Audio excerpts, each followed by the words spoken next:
Hello, YouTube friends and followers and Mercedes enthusiasts. ML320 here. W1623 type of vehicle.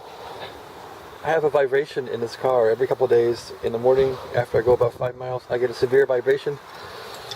And it feels like it's some type of U-joint or axle that is going bad. So here I've taken the right front wheel apart.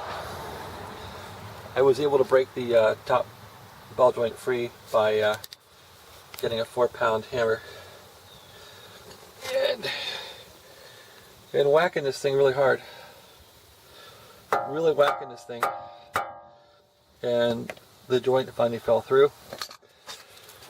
The same thing with the outer tie rod here.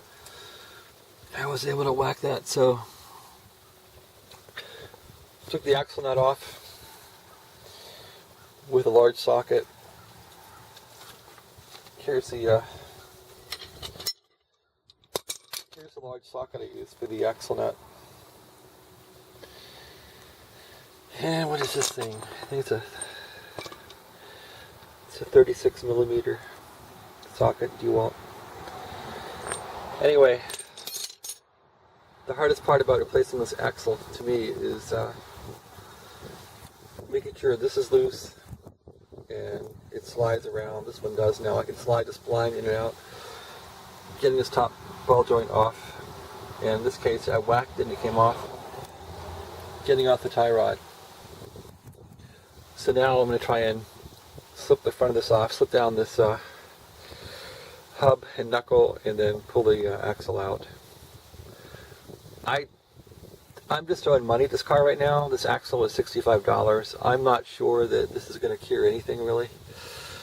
The morning vibration is really spooky, and sometimes it comes in the afternoon. It's either a U-joint or it's probably an axle. I'm not sure which. This axle otherwise seems perfect. It even looks rather new, so I don't know. Here's the one that I am replacing it with. Okay, well, thanks for watching. Have a great day.